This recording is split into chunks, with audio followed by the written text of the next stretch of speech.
अब वो नहीं जानता कि नारायण कौन है, पर पुत्र को बुलाया था ना, इसलिए अपने बच्चों के नाम भी राम रखो, कृष्ण रखो, बलराम रखो, बिटियों के नाम सांभवी, उमा, रमा, कल्याणी, गौरा, गौरी, अपने बच्चों के नाम ऐसे रखो। पूज्य गुरुदेव भगवान ने आज मेरे ऊपर दया की है और पधारे हैं। पूज्य गुरुदेव जी महाराज के आशीर्वचन सुने, उससे पहले मैं नाम आए हैं मेरे पास, उदयभान सिंह जी पधारे हैं और श्री आनंद भैया जी पधारे हैं, धनराज भैया जी पधारे हैं, बबलू भैया जी पधारे हैं, सुरेंद्र बब्बा जी पधारे हैं, रज्जू भैया जी पधारे हैं, शोभाराम जी भैया और राजेश भैया जी पधारे हैं। मतलब हर्ष के बड़े मामा आए हैं और उनके साथ सभी लोग जो आए हैं, उन सभी से मेरा आग्रह है कि आप मंच तक आएंगे कि बाद में आएंगे। तो पूज्य गुरुदेव के आशीर्वचन सुनेंगे और जन्म करना है भगवान का। तो आप सभी, आज आपके धैर्य की परीक्षा है। माताओं, आप रोज बैठती हो, मैंने कल बोल दिया था कि सारे काम निपटा करके आना, ताकि आप 7 भी बज सकता है, 7:30 भी हो सकता है, कोई उठ करके नहीं जाएगा। आज महाप्रसाद है भगवान का, ठाकुर जी का जन्मोत्सव होम और आप मिलकर के बड़े आनंद के साथ मनाएंगे। पूज्य गुरुदेव भगवान का आशीर्वचन आपके लिए, हमारे लिए, हमें मिलता रहता है, लेकिन आप तक भी पहुंचे, ऐसी मेरी आकांक्षा है। बोलो सद्गुरुदेव भगवान की जय हो। होता है, स्वजन नेता भी होता है, परंतु भजन भक्ति में डूबे हुए लोग स्वजन नहीं होते। वो महान व्यक्तित्व के धनी होते हैं जिनके अंदर उमंग और एक आह्लाद उत्पन्न होते रहता है कि कब हमें हरि भजन सुनने को मिले, कौन आएगा हमारी नगरी में, हमारे छोटे से गांव में, जो भगवान का भजन सुनाएगा।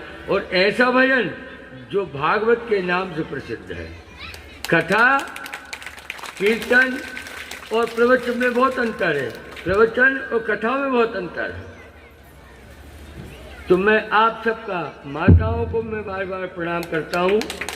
और सबसे अच्छी बात मुझे ये लगती है कि मैं त्रेता में बैठा हूँ, मैं सतयुग में बैठा हूँ, मैं द्वापर में बैठा हूँ, कलिकाल में नहीं। क्योंकि इन माताओं के सर पर जब मैं पल्ला देखता हूँ तो मुझे किसी में राधा दिखाई देती है, किसी में सीता दिखाई देती है, किसी में रुक्मणी दिखाई देती है।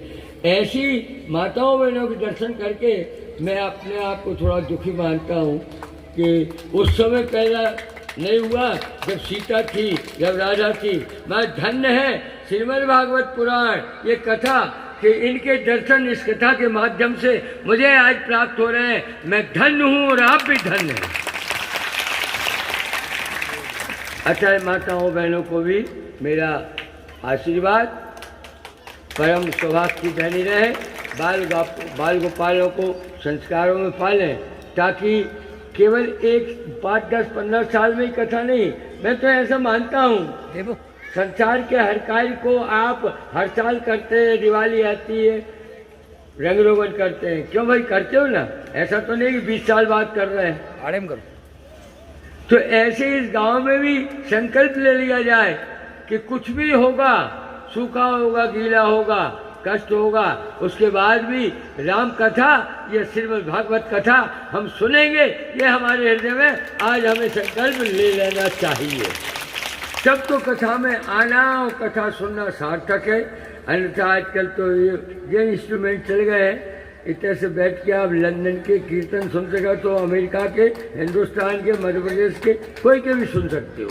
सुनने से उतना आनंद नहीं है, सुनकर समझने से और समझकर आत्म अंदर उसकी प्रविष्टि करने के लिए तत्पर हो जाना ही आपका कथा सुनना योग्य होगा। अन्यथा पल्ला झड़ाया चले गए कि कहाँ गए थे, कि कथा कराई थी पटेल साहब ने, कथा सुनने गए थे।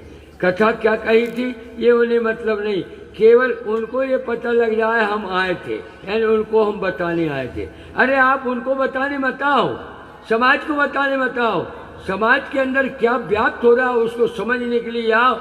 ये पुराण इसी बात को समझाते हैं।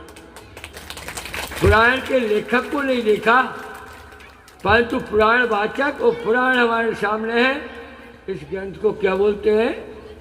वाङ्मय स्वरूप है। भगवान कृष्ण जब जाने लगे तो उनसे पूछा कि अब हम दर्शन कैसे करेंगे? कहा मैं शब्द मांग मैं तुम्हारे सामने रहूंगा।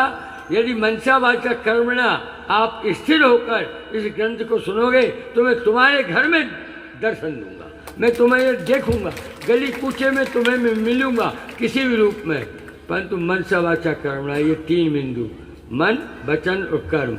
यदि आपका कर्म उटपटांग है, आपका मन खराब है, केवल वचन यहाँ देख के कि हम कथा में आए हैं, तो आपका उद्धार होना नहीं है।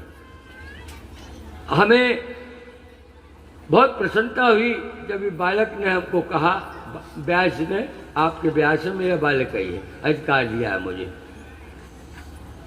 कि मन का नाम है, पूर्वी नहीं है ना, मन का ही अकेला। अब पूर्वी नहीं लगा इसमें, पूर्व में तो बहुत कुछ गड़बड़ हो जाता है। जनकपुर भी था, बहुत से पूर्व हुए, परंतु ये तो मन का है। वो एक भाई जाने मन का छाड़ के क्या है, मन का छोड़ते, कर का मन का डार के मन का फिर ऐसे ही है। आगे क्या है? और हम प्रवचनकार नहीं, इसलिए इन लोगों से पूछते हैं, भैया बता रही, अपनी पोल पट्टी खुद खोल देते हैं, क्योंकि हम कथावाचक नहीं है, समझे। अब इसने कैसे गुरु बना लिया ये इसकी अंतरात्मा जाने, ये हम जानना नहीं। हाँ, अपन मूल बात करें, एक तो अतिरेक होता है, आपका मन मस्तिष्क यहाँ लगा हुआ था, हमारी उपस्थिति से यहाँ से हट के आप हमारे ऊपर आपका मन लग गया, तो जब मन द्वंद्व में हो जाता है तो फिर प्राप्त कुछ नहीं होता। फिर भी इसने गुरु के नाते हमें याद किया। हमने कहा बेटा कहीं भी होगा, कुछ भी होगा, हम बीमार भी होंगे, अस्वस्थ भी होंगे, तो हम आएंगे। कारण है तूने मुझे आराध्य मान लिया है, और आराध्य यदि भक्त की या समर्पण करने वाले की बात को न समझे तो फिर वो आराध्य नहीं है, वो इष्ट नहीं है, उसको इष्ट नहीं मानना चाहिए। इसलिए ये जीवन न केवल ये जो मुझ में समर्पित कर चुके हैं अपने जीवन को, उनकी हर क्षण हर पल की गति को देखना मेरा दायित्व हो जाता है, और मैं देखता हूँ। तो मन का नाम है, जैसे ही मन का सुना तो हमने कहा हमारा भी मन का भाव यही हो रहा है कि हम भी भागवत सुने, करा तो नहीं पा रहे, परंतु भागवत सुनेंगे। धन्य है मन का वाले लोग कि हमारी मन की बात को समझ गए, और आपके यहाँ हमारी मन की बात भागवत पुराण के रूप में आप लोगों को सुनाई जा रही है। इससे बड़ा स्थान मिलना बड़ा कठिन है। ये मन का, ये भूमि बहुत बड़ी पुण्यात्मा है। बड़ी बड़ी कथाएं होती हैं, बड़े बड़े भागवतकार आते हैं, बड़ी बड़ी नौटंकियाँ होती हैं। 7 दिन में 7 श्लोक पूरे नहीं कर पाते, और कथा पैसा दो तुम खाओ हवा, हम खाएंगे मेवा। ऐसा नहीं है ये कथावाचक। यदि सुना रहा है तो उसने जो पाया है, जो सीखा है, जो समझा है, वही अपने हृदय से अपनी वाणी के द्वारा निकाल कर आपको दे रहा है। अब सवाल इतना है कि पात्र आपको बनना है। दूध यदि किसी पात्र में आप लगा रहे हैं तो उस पात्र को अंदर से भी साफ करना पड़ेगा और बाहर से भी, ठीक है कि नहीं। अब अंदर यदि उसमें कुछ गंदगी लगी है और गौ माता ने तो शुद्ध दूध दिया है और दूध लगा के रखा, वो फट गया, उनके कर्म आ गए हैं, दूध फट गया। दूध नहीं फटा, दूध तुमने फाड़ा है, क्योंकि तुमने समझा नहीं कि दूध किस पात्र में लगाना है, किस पात्रता से उसे पाना है। तो ये भी दुग्ध आपको बांटा जा रहा है। आपके हृदय रूपी कटोरे से आप काम क्रोध माया मोह मत्सर हटाकर इसका कर्ण रन्नों से यदि आप पान करेंगे तो निस्संदेह हर घर में कम से कम कलह हो जाएगी बंद, और एक आध बेटा एक आध बेटी आपका वो नाम रोशन करेगा। जमाने में देहात से जाने वाले को राष्ट्रपति भी पुरस्कार देता है, क्योंकि संस्कार में पाला है। आज संस्कृति और संस्कार खत्म हो रही। खैर, अब थोड़ा सा भजन भगवान का 2 लाइन का।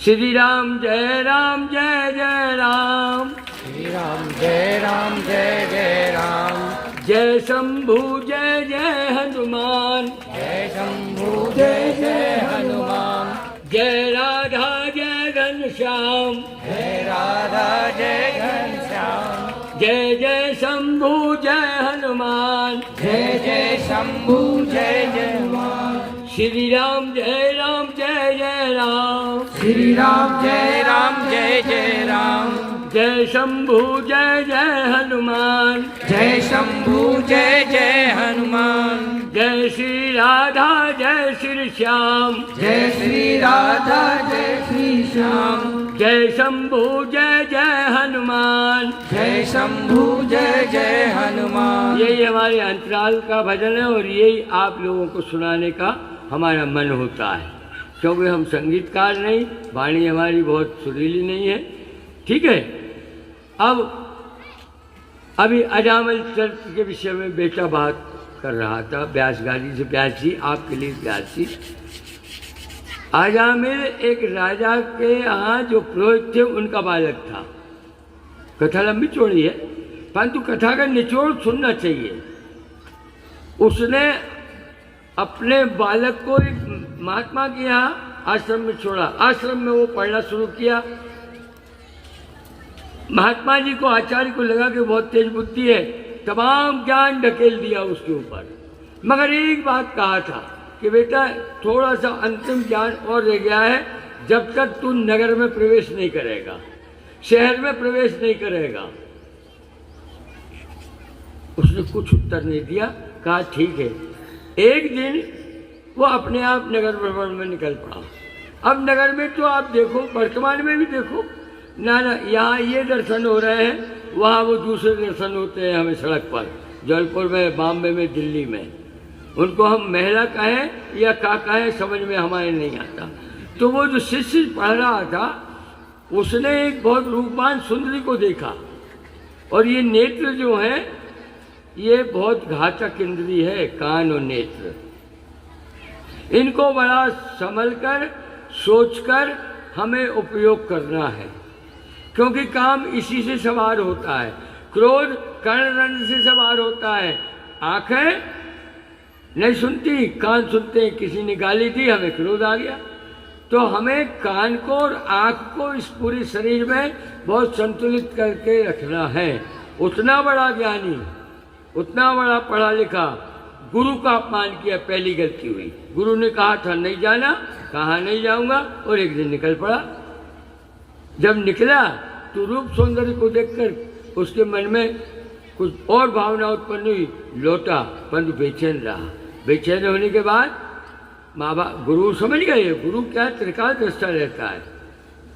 ये बेटा यहाँ बैठ के कथा कह रहा है, मगर इनकी साक्षी दे के कह रहा हूँ मैं कि मेरी नज़रों में इसके प्रत्येक क्रियाकलाप 24 घंटे बने रहते हैं। तब तो गुरु हैं। और यदि गुरु है उसके खड़िया टांग के ले बेटा पैसा ले, कहाँ से लाओ, हमें मतलब नहीं, तू हवा खा, ऐसे गुरु हम न बने, न हम बनना चाहते, न हम ऐसे चेलों को पसंद करते।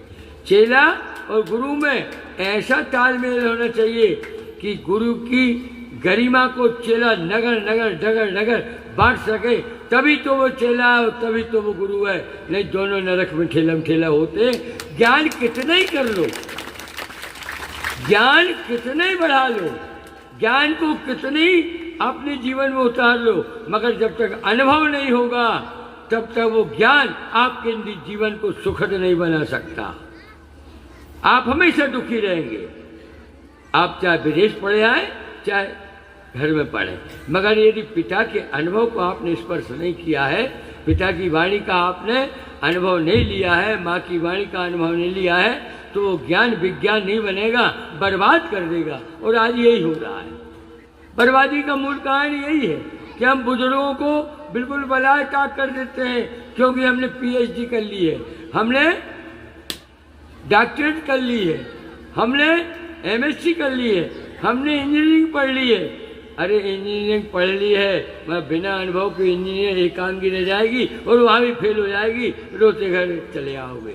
इसलिए कभी बुजुर्गों की आज्ञा की अवहेलना मत करना। यदि आपको किंचित मात्र ज्ञान से भी अपने जीवन में सुख भोगना है तो निश्चित निस्संदेह आज संकल्प लें इस भागवत पुराण के अवसर पर कि हम अपने माँ बाप के विरुद्ध एक शब्द भी नहीं निकालेंगे। पहले उनकी बात सुनेंगे, उसके बाद अपनी वाणी निकालेंगे। तब तो आपके लिए जीवन में धारावत दुग्ध की धारा ज्ञान की बहेगी, अन्यथा खोलती कढ़ाई जैसा है ज्ञान। ज्ञान के पंथ क्या है चौपाई, ज्ञान के पंथ कृपाण के धारा।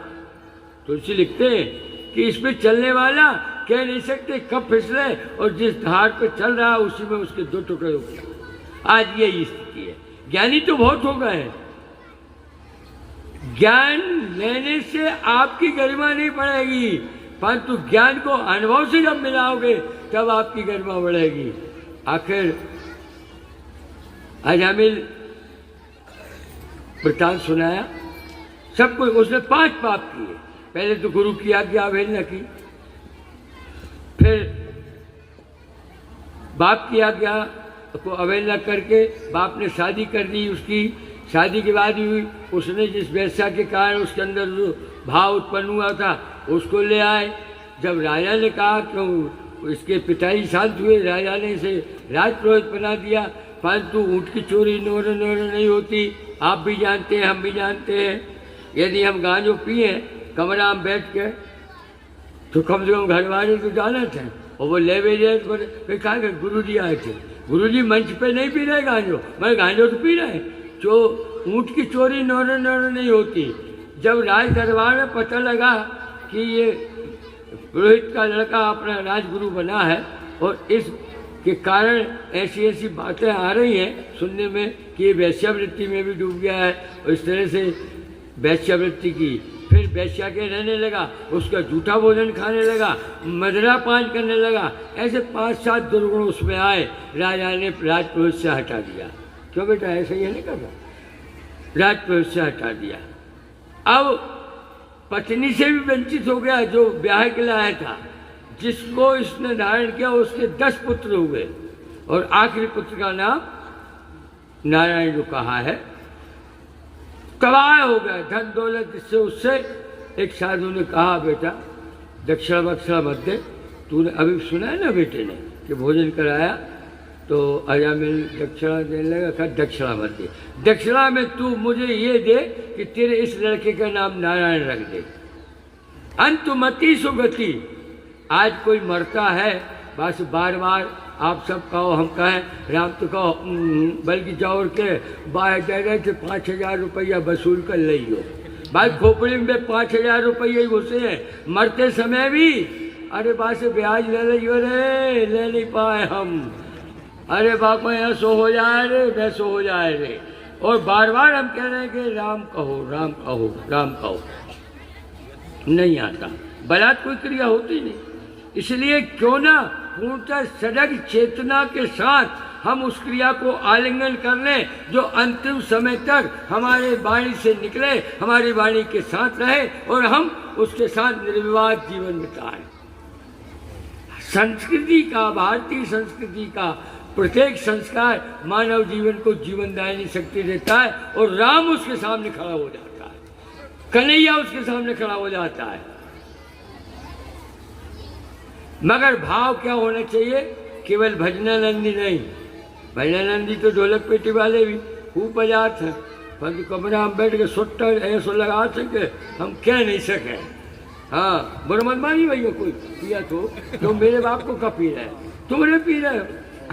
मगर कथा में आए हो, यदि जीवन को अंतिम क्षण में सुखद बनाना चाहते हो तो संकल्प लो, मरना पसंद करेंगे पर नहीं पिएंगे गांजा। तब तो हमारा भजन कीर्तन ये जो बात है ना, ये भी ईश्वर का रूप है। नारद जी ने इसी को बजाकर पूरे त्रिलोक को जीता है। बोलो, यदि ईश्वर ने तुम्हें ये कला दी है तो उसका सम्मान करो, उसका मान करो, ताकि दूसरे देखने वाले भी देखें कि यार कलाकार इतना ऊंचा है परंतु बीड़ी का अंश भी नहीं पीता। लोग खाते भर देखा हमने, जर्दा खाते भी नहीं देखा, तो तुम्हारा गौरव और बढ़ेगा, अनादुंद बढ़ेगा। मगर हमने देखा है कलाकार में कलाकारी तो होती है परंतु ये आकृति भी प्रविष्ट हो जाती है जो विकृत प्रवृत्ति को जन्म देती है और बाद में शिथिल हो जाता है, एन मौके उंगलियाँ खराब हो जाती हैं। हाँ, तो मेरी आदत क्या, मैं प्रवचनकार नहीं हूँ और ये नहीं तो बोलत कसूर कहूँ पहुँच जाता। मैं मेरा एक लक्ष्य है संस्कार देना। नारायण नाम लिया उसने तो यमदूत आए, लौट गए और लेके गए भगवान के दूत पार्षद। तो उन्होंने कहा क्या कर रहे तुम, ये मेरा नाम लिया था। कहा प्रभु इसने बहुत कुकर्म किया है। कहीं किया होगा, राम नाम की अग्नि, कृष्ण नाम की अग्नि इतनी तेज है, जैसे अग्नि में कितना तेज रहता है, लोहा डालो वो भी गल जाता है, शक्कर डालो गल जाएगी, पानी डालो उड़ जाएगा। ऐसे ही राम नाम और कृष्ण नाम या ईश्वर का नाम वो अग्नि है कि यदि व्यक्ति नित्य कुछ क्षण के लिए सुबह या शाम जाप करता रहा है तो उसके द्वारा यदि कोई कर्म उल्टा सीधा हो गया है उसका विनाश हो जाता है और बुद्धि स्थिर होकर विवेक जन्म हो जाती है, उसकी खोपड़ी में विवेक आ जाता है। और जिसके पास विवेक होगा उसके पास प्रभु पास में रहेगा, और जिसके पास विवेक नहीं, खूब तीर्थ यात्रा करो, खूब भजन करो, सब कुछ करो, परंतु वह मत करो जो भगवान को पसंद नहीं है। तो भगवान को क्या पसंद है? 4 लाइन, सर्वे भवन्तु सुखिना, बोलो भवन्तु सुखिना। यह कथा कराने वाला परिवार और कथा सुनने वाले परिवार, सुनने वाले अपने हृदय में ये बात बिठाल के लेके जाएं कि हे भगवान, मैं अकेला इस सृष्टि में सुखी न रहूं, मेरे आसपास भी रहने वाले सुखी हो जाएं। मंदिर में जाकर प्रणाम करके नमन करो, फूल चढ़ाने की जरूरत नहीं, बेलपत्री चढ़ाने की जरूरत नहीं, दीपक लगाने की जरूरत नहीं, प्रभु प्रसन्न हो जाएगा। पर हम तो जब भी गए हैं, मोड़ा पास हो जाए, 5 नारियल चढ़े, मोड़े को ब्याह हो जाए, नर्मदा जी हैं, तो लोग का घूसखोर है। बता, अरे ये तो हम जैसे मुस्तंदिल लोग में आ गए, हाँ ऐसा हो जाए, हम ऐसी कथा कर रहे हैं और ऐसा पैसा नहीं।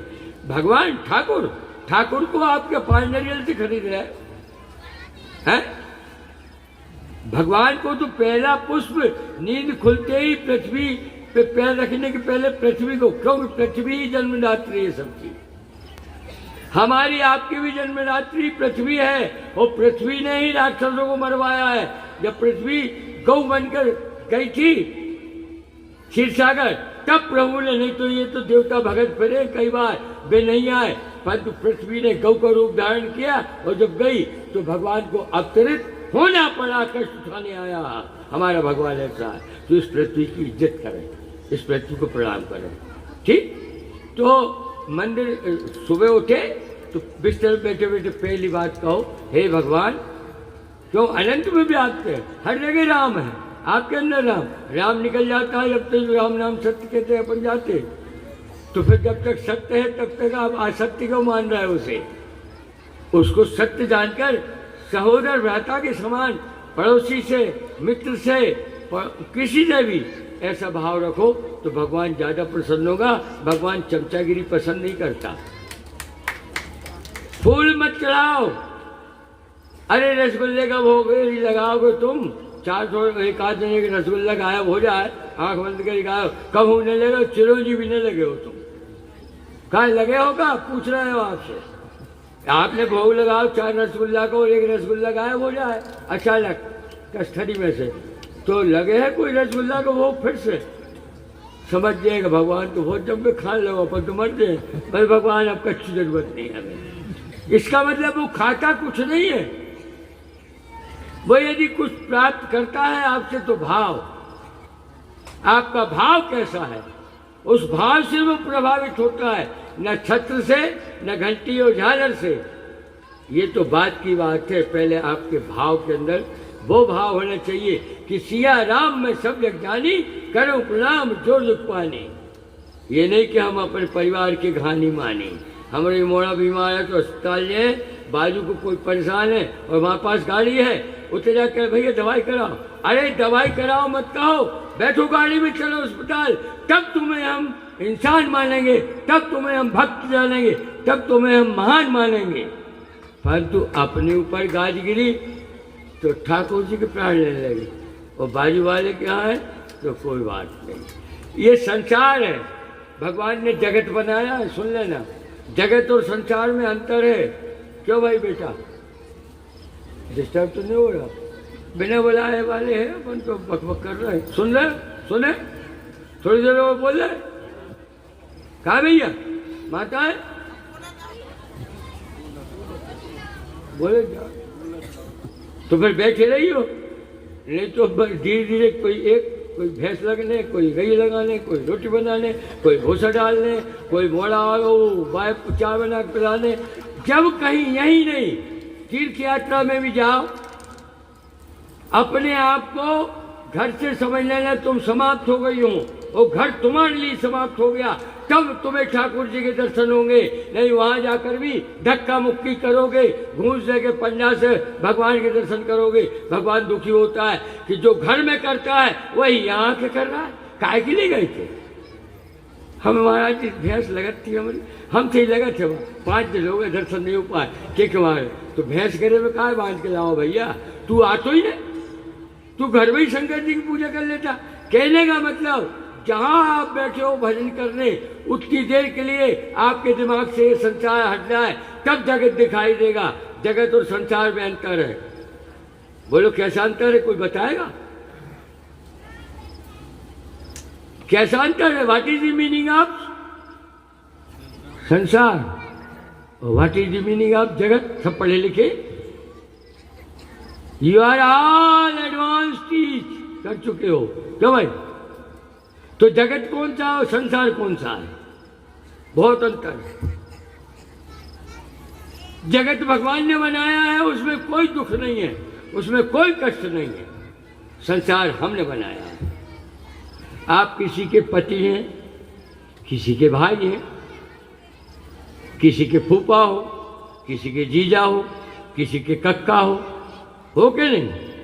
हो एक ही, परंतु वो तार जो जोड़ दिए मकड़ी की जैसे पतले, वो तार ही संसार कहलाते हैं। उनमें से एक तार में भी झनकार हुई तो आपके प्राण पखेरु उड़ने लगते हैं। और नहीं तो अपन टीवी पे सुनते हैं, पेपर में पढ़ते हैं, एक बस गिरी 30 मर गए, एक आग लगी 4 मर गए, 6 मर गए। एक क्षण के लिए पढ़ा, थोड़ा दुख हुआ, भूल गए। क्यों नहीं आपको दुख बना रहा 24 घंटे?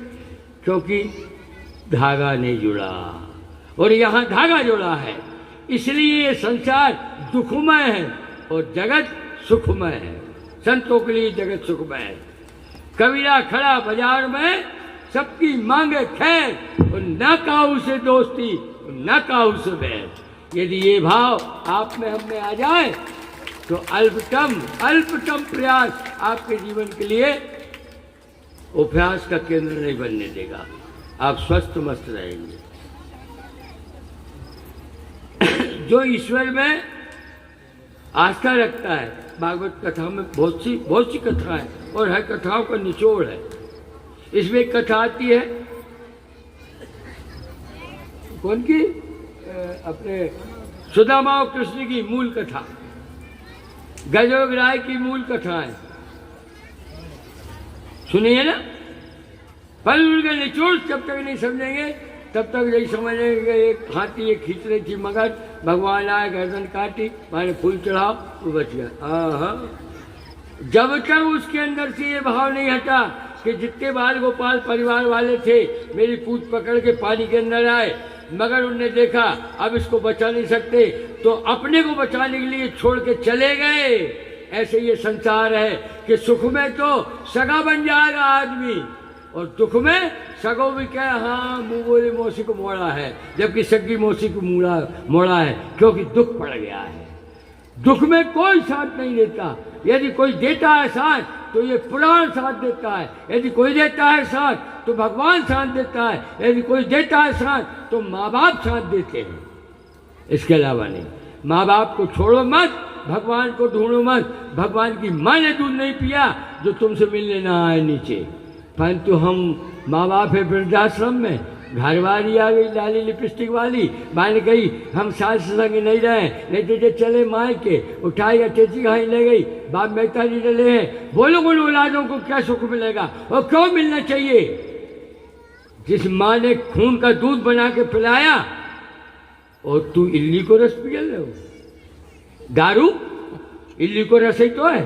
भूल गया कि माँ ने कितना कष्ट उठाया 9 महीने मुझे पालने के लिए, ये जवानी दी, ये सब कुछ दिया, और तू उसको भूलकर इल्ली का रस पी रहा है। खूब टुनटुनी लगा ले, खूब मंदिर बना ले, खूब सब कर ले, मगर ये काम तूने जो किया है, जैसे अजय बिल ने किया था, ऐसे ही तेरा हो जाएगा। तो सर्वे भवन्तु सुखिना, हमेशा उठते बैठते आपके मन में भगवान से एक ही कामना हो आपकी कि हे भगवान सब सुखी हो जाए। पहला फूल। दूसरा फूल चढ़ाओ क्या? सर्वे संतु निरामया। बोलो, सर्वे सन्तु निरामया, सर्वे संतु निरामया। सर्वे सन्तु निरामया। क्या अर्थ हुआ पंडित जी? सर्वे संतु क्या हुआ? बोलो।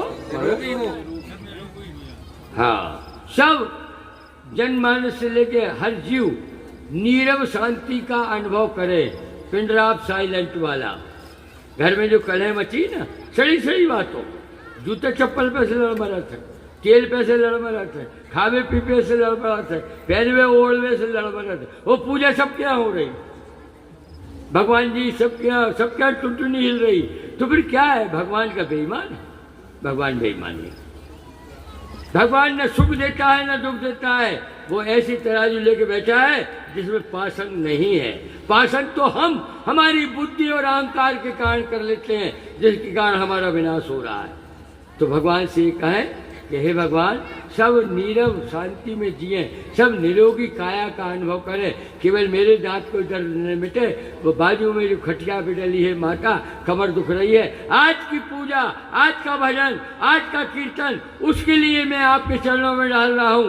भगवान उसको बाद में करेगा, तुम्हारे डाल का दर्द पहले दूर कर देगा। करोगे ऐसा? परंतु भगवान ने भी घूस दे हुए पहुंचा थे अपन। अरे अपन घूसखोर हो सकते हैं, भगवान घूस लेने वाला नहीं है। ठीक है। तीसरी लाइन क्या है? सर्वे भद्राणि पश्यन्तु। भद्राणि बोलो। पश्यन्तु। ये आप जो है बड़े सोच विचार के, जैसे ये कथा में बैठे हैं सभी लोग, नए उम्र के बालक ही बैठे हैं।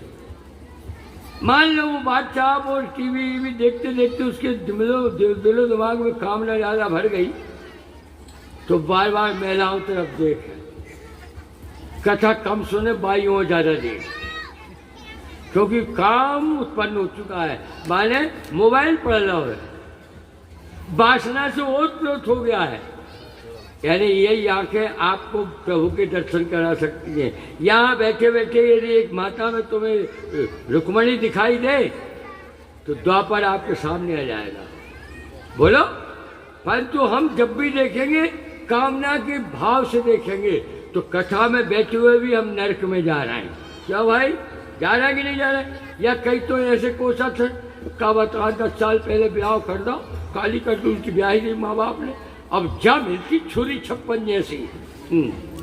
अरे तुम्हारा भला हो जा, माँ बाप ही कोस रहे। यानी इस तरह की जो विचार है, ये आपको सर्व समर्थता प्रदान की परमात्मा ने मानव शरीर, उसके बाद भी आप हमेशा भिखमंगे रहेंगे। केवल धन दौलत से नहीं, भगवान के सामने भीख मांगना आप छोड़ेंगे नहीं। और भगवान भिखारी को कभी कुछ देता नहीं, कर्मशील को देता है, जो कर्म प्रधानता रखता है उसको देता है। अब एक छोटी सी बात बता है, तीसरी लाइन क्या है बेटा? हाँ, सर्वे भद्राणि पश्यन्ति। यानी हे भगवान, सुबह उठो, इन आँखों से, जैसे हम यहाँ आए इतने लोग बैठे हैं, मान लो हमारी दृष्टि, अरे क्या पेंडाल है यार, लाइट माइट भी नहीं लगो, झुकी बुक्की नहीं लगाए, उधर है सोचो है तो बड़ा गड़बड़ घोटाला। तो हम कथा में नहीं आए, हम वैभव देखने आए। और जो वैभव को देखता है उसका विनाश होना स्वाभाविक। तो इस आँखों को भगवान से समर्पित करके ये कहा जाए कि प्रभु इन आँखों में भद्रता देखने का नियम डाल दे, मैं ढूंढूं भी अभद्रता तो मुझे दिखाई न दे। सूरदास को दी थी आंखें भगवान ने, सूरदास ने कहा नहीं मुझे नहीं चाहिए। इन आँखों में संसार दिखेगा, आपके दर्शन बंद हो जाएंगे। आप इन आँखों में अंदर से दिखाई देते हैं। जब दर्शन करने गए लोगों ने कहा अंधे तू काहे के लिए आया दर्शन करने, भीड़ बढ़ाने, उसने उत्तर दिया था क्या? मेरी आंखें नहीं है, मैं भगवान की तो आंखें हैं, वो तो मुझे देखेगा। बोलो, भाव देखो कि ठाकुर की तो आंखें हैं जो मुझ जैसे अंधे पर भी दृष्टि गोचर हो। भाव की बात। तो इन इंद्रियों का बड़ा संभल के उपयोग करो, और यदि संभल के उपयोग नहीं करे तो जैसे एक्सीडेंट चलाना उचित तरीके से नहीं आया तो दाएं की जगह इंडिकेटर दे रहे हो, बाएं तरफ घुसो तो ट्राली आई साफ हो जाओ। तो ट्राली आ रही है, ये कुसंस्कारों की ट्राली चल रही है, समझे? संस्कृति को भूलकर, संस्कारों को छोड़कर अपने जीवन को जब चलाने की चेष्टा आप कर रहे हो तो कहीं न कहीं दुर्घटना का सामना आपको करना पड़ेगा। दुर्घटना कौन सी? केवल गाड़ी से कुचला होना नहीं, लीवर सड़ गओ, कैंसर होगा, टीबी हो गई। बोलो, क्या भी तो दुर्घटना है। क्यों? दारू पी, गांजा पिया, जब लीवर सड़ा तो दुर्घटना घट गई।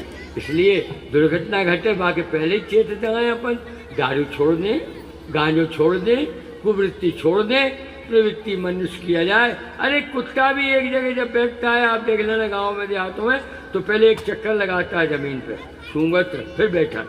और हम दारुओं के बीच में बैठ गए, दारू भट्टी के सामने खड़े। अरे शेर घास नहीं खाएगा, भूखा मर जाएगा। गौ माता मांस नहीं खाएगी, भूखी मर जाएगी। मगर हम कछू भी खा रहे हैं। बोलो, कैसे हो तुम मनुष्य? है तुम्हारी मनुष्यता कहाँ गई? ठाकुर जी क्यों रीझेंगे? उचित तरीके से जीना सीखो। अब एक छोटी सी बात कह के वाणी को विराम देंगे। आप लोग भी परेशान हो रहे हैं और सोचिए कहाँ को पक्का व्यवहार होगा। जो थोड़ी सुनने हमें तो जो सुनने सुनो, ये भी सुनो, जो हम सुनाए ये भी सुनो, शायद अच्छा लगा हो कुछ लोगों को, ठीक है नहीं? एक बात और माताओं से कहता हूँ, आज जितने घर उजड़ रहे हैं, जितने घर, कैसे 4 महीना भाई शादी की मोड़ी घरे आ गई, 6 महीने भाई घरे आ गई, 1 साल रह पाई है, तलाक को फरमान लेके आ गई। महाराज जी हमारे पास पुकारे हाथ में, हमें अनुभव, महाराज जी हमें बड़ी बहुत कष्ट हो ससुराल में, तो आ गई। उनका कहे वो सास भी ऐसी, हमने यहाँ बाकी यार सब राक्षस, और तेरे यहाँ सब राम क्या होता है। देखो तो करती क्या है ये। जब हमने दान दे दिया, जैसे आपने हमें रुमाल बोलाया साल, अब जा साल के विषय में आप 3 दिन बाद पूछो, कहा पंडित साल को क्या करो, मुँह तो नहीं पोछो, हाथ तो नहीं धोए, भाई लपेटो तो नहीं, तो दौका है भैया तूने। बोलो बोलो, सत्य बात है ना? तुमने दिया क्यों है? अरे कन्यादान बहुत महान दान है कि हमने बेटी को साक्षी करके अग्नि वेद मंत्रों के द्वारा, सप्तपदी के द्वारा हमने सौंप दी है। तो विदा करते समय रो मत। आजकल तो फोन देने लगे, विदा मोट फोन, रो मत, बल्कि उससे ये कहो कि बेटा तुझे ससुराल में यदि कोई कष्ट मिले तो फोन मत करना, क्योंकि दान दी हुई वस्तु जड़ हो या चेतन, उस पर दान देने वाले का अधिकार नहीं होता। तो वो लड़की ससुराल में जाके सास की बात को भी स्वीकार करती, नंद की बात को भी स्वीकार करती, जेठ की बात को भी स्वीकार करती, ससुर की बात को भी स्वीकार करती। तो बेटा कछु परेशान हो तो फोन कर दे, और कहूँ न मिले जगह तो बाथरूम में कर देंगे। 3 महीना हुआ, महारानी लक्ष्मीबाई बन गई, क्या समझे मम्मी जय करने लगा था 3 बार दिन में। कहा बेटा आज साका की बनी, कि कद्दू की, हेलो परसों ही बनी थी, आज ही बनी, अब उसके यहाँ जो है वो ही खिलाएगा। अपने यहाँ परवल बनो तो अपने यहाँ फलन चीज बनी। ये बातें कह कह के बच्चियों के दिमाग में एक नया फितूर उत्पन्न कर रहे हैं हम। इसलिए कभी भी विदा करने के बाद बेटी से कहो, दुख मिले तो मदद नहीं होगी, सुख मिले तो 1000 बार फोन कर, तो बच्ची लक्ष्मी के रूप में, सरस्वती के रूप में, रुक्मणी के रूप में रहेगी। मैं हम तो ऐसे दूध उड़ेले थे और मोड़ी घरे जाते, और किसी भी माँ बहन का मायके में जीवन नहीं कटा। माँ बाप रहते हैं तब तक तो ठीक है, और माँ बाप जैसे गए हर हर नाम दे तो भैया वो हो जाए कब तक ढकेल दे तो जाओ तक जाओ तक। इसलिए आपसे निवेदन है, हाथ जोड़कर पैर पड़कर कि अपनी बेटियों को अच्छे संस्कारों में पालो ताकि तुम्हारा नाम रोशन हो। क्यों गाली भी तुम्हें मिलती है उस बच्ची के कर्म से और बड़ाई भी तुम्हें मिलती। किसी क्या कोई बेटी अच्छी पहुंच गई, भैया धन्य है जाके माँ बाप कैसी आई है हमारे घर में बसा। ओ भैया जेड़ा बांध लेंगे उनको ना सोचो में मर जा। अरे बाप मैं तारी इतने हैं कोस होते रहे तो गाली तुम्ही को पड़ेगी, बेटी को नहीं पड़ेगी। इसलिए संस्कार में बच्चों को पालो। ये कथा यही देती है, केवल आनंद संगीत का और इसका मिलेगा, परंतु परमानंद यदि पाना है तो इस कथा के विषय को अपने जीवन में जैसे जल से स्नान शुद्ध करते हो ऐसे इस कथा का मूल रस अपने जीवन में उतार लो। जीवन धन्य हो जाएगा, तुम मनुष्य कहलाओगे। अजामिल तो उस समय का था, धुंधकारी उस समय का था। अरे अभी की 80 साल पुरानी घटना है गाजीपुर में।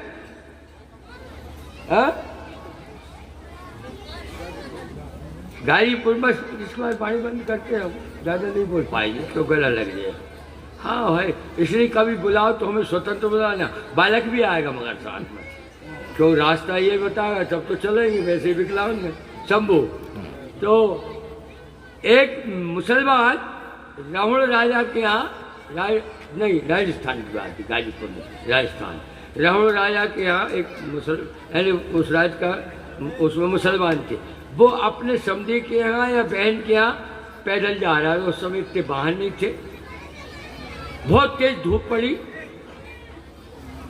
कुछ क्षण 2 मिनट और बस हमारी वाणी कड़वी बंद हो जाएगी। कुछ देर बाद धूप बहुत तेज थी, उसे पसीना आया तो एक पीपल के वृक्ष के नीचे वो बैठ गया। इतने में एक बैलगाड़ी आई।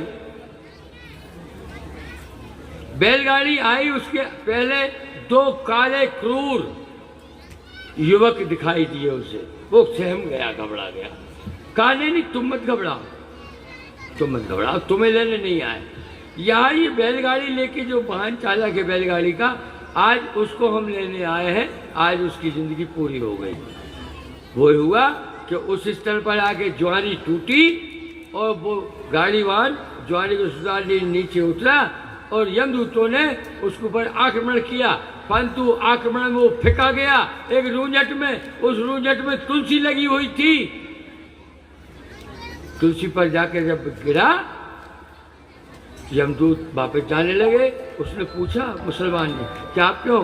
कहा हम ले तो जाते, परंतु तुलसी का स्पर्श हो गया है, इसलिए इसको अब हम नहीं ले जा सकते, अब इसको विष्णु के दूत ही ले जाएंगे। तुलसी का इतना महत्व है। अब वो राजा के यहाँ आया तो उसके गले में तुलसी थी, माला तुलसी की ऐसी। तो पूछा कि तुम मुसलमान हो? तुलसी के हाथ कंगन को आरसी का, पढ़े लिखे को फारसी का।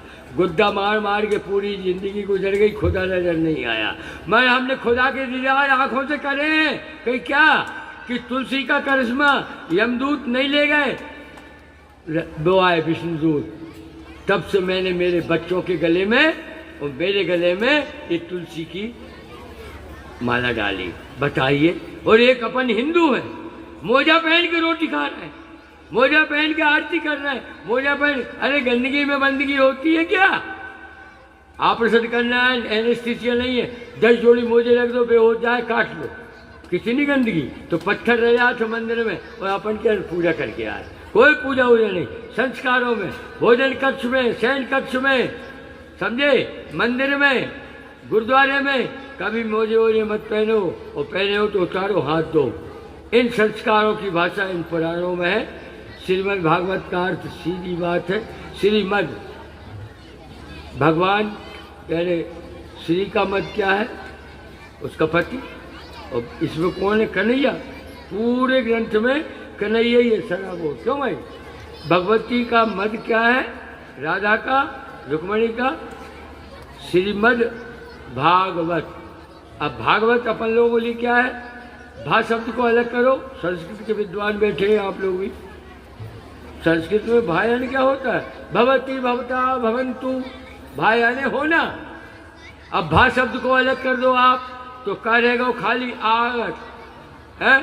अरे इस कथा को सुनकर आपकी आगत सुधर जाएगी। इसलिए हर व्यक्ति को भागवत सुनना चाहिए और भागवत कराना चाहिए, ऐसा ग्रंथ है ये। इसलिए ज़्यादा से ज़्यादा ये होता है। भाया ने होना तो इस जीव को क्या होना, कहीं आगवत सुधर जाए, ऐसी कुछ कथा सुनाई जाए इस ग्रंथ में। वो शंभो शंभो, एक बार फिर से प्रभु की इच्छा। सर्वे भवन्तु सुखिना, सर्वे भवन्तु सुखिना, सर्वे सन्तु निरामया, सर्वे सन्तु निरामया, सर्वे भद्राणि पश्यन्तु, सर्वे भद्राणि पश्यन्तु, मा कश्चित् दुर्भाग् भवेत्, मां कश्चित् दुर्भाग् भवेत्। पुरुषों से मेरा पुनः एक बार निवेदन है, गलती मनुष्य होती है, जानवर से नहीं होती। यदि कोई मदरा पीता हो इस गांव में तो उसके चरणों में प्रणाम करके कहता हूँ, इस मानव तन को धन्य बनाने के लिए आज संकल्प ले लो कि मरना पसंद करेंगे, दारू नहीं पिएंगे, तुम्हारी संतान योग हो जाएगी। यदि कथा में आए हो, नशा छोड़ दो, बुरी प्रवृत्ति छोड़ दो, कथा सुनने का पूरा लाभ मिलेगा। अन्यथा ऐसी भीड़ यहाँ तो कम ही है। बेटा वहाँ की थी इसने अभी, कहाँ पर, है होशंगाबाद बारदा। अरे वो बैतूल जिले में गए थे ना जंगल। जी जी, होशंगाबाद। अच्छा, एक बात और है, धन्य है ये कि इसको कथा जंगलों में मिलती, समझे। वहां पर भी ऐसे ही पथरीला था, राम गए थे तो भी बुलाया था। लाइन लगी थी नारियों की और पुरुषों की। हम कहे बाप रे, 8-8 किलोमीटर दूर से महिलाएं कथा सुन रही जंगल में। वहाँ कुछ नहीं, लाइट भी नहीं थी, कुछ नहीं था, परंतु बेटा की माधुरी वाणी ने क्या करिश्मा दिखाया कि लाइन लगी। यदि कथा सुनने के हृदय में उमंग है, उल्लास है, तो स्थान कोई सा भी हो, कथा सुनना आवश्यक है। तब ही जीवन की व्यथा मिलती है, कथा से व्यथा मिटती है, समझे। परंतु कथा श्रवण रंग से हृदय में प्रवेश करे। शंभो शंभो शंभो शंभो। आप लोगों ने हमें झेला, हमें सुना, उसके लिए पुनः साधुवाद, पुनः आशीर्वाद। जो कुछ हमारे पास है वो सबको प्राप्त हो, ईश्वर से भीख मांग कर देते हैं हम, हमारे पास है कुछ नहीं। शंभो शंभो शंभो, करिए पूरा। पूज्य